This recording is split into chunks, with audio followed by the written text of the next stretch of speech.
हमारे देश में काम करे तो मुझे कोई आश्चर्य नहीं कि आने वाले इन सालों में 2047 में भारत विकसित राष्ट्र बनेगा।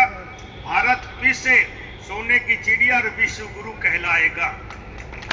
जैसी मोदी जी ने कल्पना की, उसी कल्पना के आधार पर मैं कह सकता हूं कि हमारा नौजवान सक्षम है और आने वाला समय नौजवानों का है। और खास तौर से इंडस्ट्री विभाग की तरफ से मैं कहता हूं कि हम आने वाली से 1 तारीख को इंडस्ट्रियल पॉलिसी लॉन्च कर रहे हैं। और साथियों, इसलिए नहीं कि मैं उद्योग मंत्री हूं, मैं दावे के साथ कह सकता हूं कि जो इंडस्ट्रियल पॉलिसी 1 तारीख को लॉन्च होगी वो हिंदुस्तान के सब प्रदेशों से अच्छी पॉलिसी आई है। आम आदमी, गरीब आदमी, कोई भी इनोवेशन करने वाला आदमी, कोई भी उद्योगपति, हर प्रकार की सहूलियत दी गई है। नई नई इंडस्ट्रियल टाउनशिप आए। हमारे संकल्प पत्र में भाजपा में भी ये घोषणा थी कि हम 10 नए IMT बनाएंगे। 6 जगह हमने चिन्हित कर दी, 4 जगह बाकी है। रेवाड़ी में भी एक IMT बनेगी।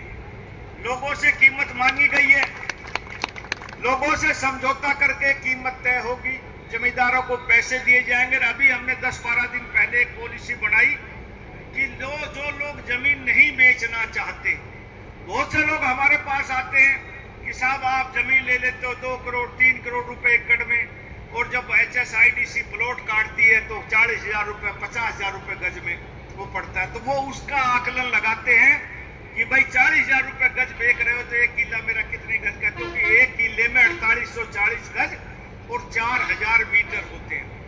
लेकिन साथियों, जब डेवलप करके हम बेचते हैं तो 60% हम बेच पाते। सेलेबल एरिया जो हम बेचते हैं वो 60% होता है, जो 2400 मीटर 4000 मीटर में से मिलता है। मैंने अभी पॉलिसी बनाई कि भाई हम जमींदारों को जमीन की जो कीमत ना लेना चाहे, जो इंडस्ट्रियल टाउनशिप में अपना हिस्सा रखना चाहे, आधी जमीन उस जमींदार की और आधी जमीन सरकार की, कि जो डेवलपमेंट का खर्चा आएगा वो आएगा, वो हम उससे वसूल कर सके। वो जमीन 40,000 रुपए गज बिके, 50,000 रुपए गज बिके, चाहे 20,000 रुपए गज बिके, उतने ही जमींदार का भी हक होगा। ऐसी पॉलिसी पहली बार हरियाणा प्रदेश में आई है और मेरा मानना है कि इस पॉलिसी से आम किसान राजी होगा। साथियों, पहले ऐसी पॉलिसी नहीं थी। जमीन की कीमत लगाते थे, उस पर परसेंटेज देते थे। कई जगह कहते थे यहाँ 2 करोड़ रुपए जमीन है, कई जगह कहते 60 लाख है। अरे 60 लाख की जमीन के हिसाब से 60 लाख वाली बिकेगी, 4 करोड़ वाली जमीन 4 करोड़ के हिसाब से बिकेगी। वो उसके परदादाओं की जमीन है, उसकी वसीयत है उनके बुजुर्गों की, तो जो कीमत वो छोड़ के गए उसी कीमत के अनुसार आधी जमीन उसको दे दी जाएगी। और मैं अभी IMT कोसली में पालावास के आसपास में ही बना रहा हूं। मुझे उम्मीद है एक बहुत बड़ी टाउनशिप के लिए, IMT के लिए 1500 एकड़ जमीन अनिवार्य है कि 1500 एकड़ में से कम IMT नहीं बनती। लेकिन मेरे को यकीन है, पॉलिसी देखकर, लोगों के विचार देखकर, कि यह हरियाणा की सबसे बड़ी पॉलिसी मैं लागू करूंगा, तकरीबन 8-10 हजार एकड़। और 2-3 बड़ी कंपनियों से भी बात की है। हमारा, जब मैं गुड़गांव में छोटा था, पैदा हुआ, जब होश संभाला तो 1975 में एक मारुति कंपनी आई। गुड़गांव को लोग गुड़गांव नहीं बोलते थे, छावनी बोलते थे साथियों। लेकिन 75 में मारुति कंपनी आई। 80 के दशक में रियल इस्टेट में एक DLF कंपनी आई। आज तो हजारों रियल इस्टेट में कंपनियां हैं, लेकिन इन 2 कंपनियों ने उस छावनी से गुड़गांव से मिलेनियम सिटी, मिलेनियम से साइबर सिटी, और अब सरकार ने भी नाम उसका गुरुग्राम कर दिया। दुनिया भर के लोग आज गुड़गांव में रहते हैं। 2011 के सेंसस के अनुसार लाखों में आबादी है। 21 में कोरोना की वजह से सेंसस नहीं हो पाया, लेकिन आज मैं कह सकता हूं कि गुड़गांव में तकरीबन 1 करोड़ आदमी रहता है। सोचिए, इतनी आबादी किस लिए हो पाई? कि वहां उद्योग पनपे, वहां रियल इस्टेट पनपा। ऐसे ही रेवाड़ी में एक बाउल इंडस्ट्रियल टाउनशिप है और एक दूसरे कोने में कोसली में टाउनशिप आ जाएगी। तो आने वाले 10 सालों में ये इलाका भी गुड़गांव से कहीं आके जाएगा, क्योंकि अब नई नई टेक्नोलॉजी आ गई। 75 में जब मारुति आई, उसके बाद पुरानी टेक्नोलॉजी थी। अब नई टेक्नोलॉजी के हिसाब से बहुत बड़ी बड़ी ऊंची हाई राइज बिल्डिंगें बनेंगी। और हमने FAR भी फ्री कर दिया। इंडस्ट्रियल कितनी ऊंची जाए, और हमें गुड़गांव में लॉजिस्टिक नांदोड़ में बना रहे हैं, गुड़गांव में ग्लोबल सिटी बना रहे हैं। कुछ लोगों को दुबई में जाने का अवसर मिला होगा। दुबई दुनिया का आकर्षण का केंद्र है। एक वहां डाउनटाउन है जो 403 एकड़ में है, जिसमें बुर्ज खलीफा भी है, जिसमें अपने दुबई मॉल भी है और बहुत बड़ी बड़ी बिल्डिंग है जो दुनिया देखने के लिए जाती है, उस जगह जरूर जाती है। और वो 403 एकड़ में। मेरे पास HSIDC में 1003 एकड़ द्वारका एक्सप्रेसवे के ऊपर है। और मेरा सपना है कि एक नई इंडस्ट्रियल नहीं, एक नई टाउनशिप आए जिसमें IT के भी सेक्टर हो, जिसमें इंडस्ट्रियल टाउनशिप भी हो, जिसमें रेजिडेंशियल भी हो। मतलब जो आदमी उसके अंदर चला गया बाहर ना निकल पाए, सारी सुविधाएं, स्कूल, कॉलेज, हॉस्पिटल, रहने की व्यवस्था और हिंदुस्तान की सबसे ऊंची बिल्डिंग भी उस ग्लोबल सिटी में बने, ऐसी कल्पना माननीय नायब सैनी जी की अध्यक्षता में हमने की है। निकट भविष्य में उसका हम शिलान्यास भी करेंगे, शायद 2026 के आखिर तक एक इंडस्ट्रियल समिट भी करेंगे इसी साल सर्दियों में। और मुझे उम्मीद है 1 तारीख को जो हम पॉलिसी लॉन्च कर रहे हैं उसमें कई हजार करोड़ के MOU होंगे, तकरीबन 60-70 हजार करोड़ के। और इस पंचवर्षीय योजना में हरियाणा में तकरीबन 5 लाख करोड़ का निवेश आने की संभावना है। उस 5 लाख करोड़ में 1 लाख करोड़ मेरी इच्छा है कि इस रेवाड़ी के इंडस्ट्रियल टाउनशिप में भी जो हम बढ़ाने जा रहे हैं आए।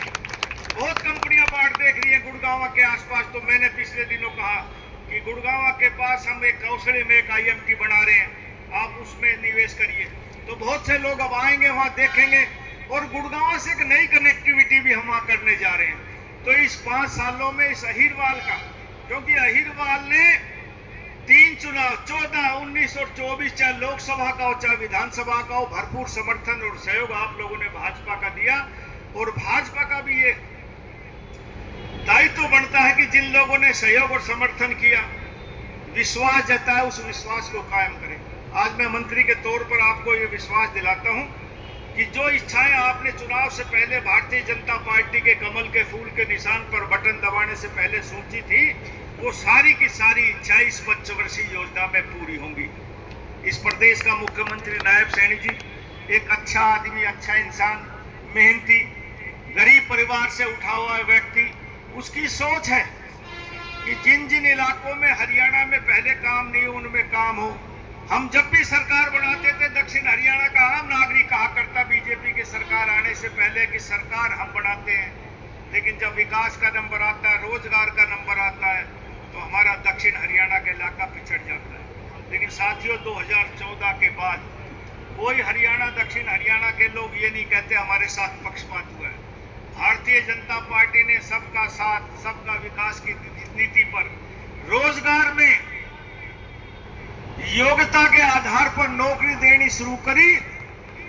हमारे को भी अचंभा और हमें भी दुख हुआ। हमने मनोहर लाल जी से कहा, साहब बड़ी मुश्किल से MLA बने, सरकार बनी, हमारे लोग कहां जाएंगे। उन्होंने हमारी बात नहीं मानी कि नहीं भाई, योग्यता के आधार पर नौकरी मिलनी चाहिए। और मैं आज 2026 में ये बात कह सकता हूं कि योग्यता के आधार पर नौकरी देने के कारण ही भारतीय जनता पार्टी की सरकार लगातार तीसरी बार बहुमत से बनी है। आम आदमी हमारा पहले भी योग्य था, हमारा बच्चा पहले भी पढ़ा लिखा था, होशियार था, लेकिन खर्ची पर्ची के आधार पर जब नौकरी मिलती थी तो ना पैसे दे पाते थे, देने वाला होता था तो उसको आदमी नहीं मिलता था। और सिफारिश हमारी नहीं थी कि हमारी राजनीतिक पकड़ कमजोर थी। जो मुख्यमंत्री बनता था वो आधी नौकरियां अपने हल्के में और आधी नौकरियां पूरे हरियाणा में बांटता था। कैसे विकास होता इस प्रदेश का। लेकिन 2014 के बाद मैं कह सकता हूं हर गांव में 50 से 100 आदमी तक इन 11-12 सालों में नौकरी लगे हैं। ये है योग्यता के आधार पर नौकरी देना। तो ऐसा शासन, ऐसा प्रशासन आपको भारतीय जनता पार्टी ने दिया है। उम्मीद करता हूं कि आपकी इच्छाएं इस योजना में पूरी होंगी। मुझे आगे भी महेंद्रगढ़ में जाना, इसलिए मैं क्षमा चाहता हूं। आना तो मुझे 10:30 बजे था यहाँ, लेकिन शास्त्री जी के किसी आदमी ने कहा कि थोड़ा सा रुक हो रहा हो तो मैं कोठी में बैठ गया, इसलिए थोड़ी देर होगी। आप लोग यहाँ आए, आपका आभार व्यक्त करता हूँ, आपका अभिनंदन करता हूँ कि इस गर्मी के समय में भी आप इतनी संख्या में इकट्ठे हुए। और वीर सावरकर की इस जयंती के ऊपर शास्त्री जी ने कहा कि मैं 25 लाख रुपए दे के जाओ, तो भाई 25 लाख रुपए दे के जाता हूँ। और शास्त्री जी और जरूरत पड़े तो और मांग लेना, कोई दिक्कत नहीं पैसे की। आप काम करो, ऐसे वीर शहीदों की याद में मेले लगते रहें ताकि आने वाली पीढ़ियों को ज्ञान हो कि हमने किस परिस्थितियों से गुजरकर हम इस तक पहुंचे हैं। आज इस खुली हवा में हम सांस ले रहे हैं। मैं सतबीर नाडिया जी का भी शुक्रिया करता हूं जिन्होंने अपना समय निकालकर मंच संचालन किया। इनका भी बहुत बहुत आभार, अभिनंदन, और आप सबका भी बहुत आभार और बहुत अभिनंदन। जय हिंद, वंदे मातरम। और मंत्री जी ने 25 लाख की जो राशि दी है उसके अलावा मुझे बताया गया कि 5 लाख रुपए, आप तो सेलुलर जेल नहीं जा पाए, लेकिन जब यहाँ के 70 लोग सेलुलर जेल गए थे आचार्य जी के साथ, तो आपने 5 लाख रुपए का अनुदान दिया था नरेश चौहान जी रेजांगला शौर्य समिति को। तो वो 30 लाख हो गए हैं आपका इस वीर सावरकर अभियान में। एक बार जोरदार तालियां। और समिति के हमारे कुछ प्रतिनिधि हैं, वो स्मृति चिन्ह भेंट करेंगे मेहमानों को। डॉक्टर पवन गोयल जी, सतीश गुगनानी जी, पत्रकार तरुण जैन।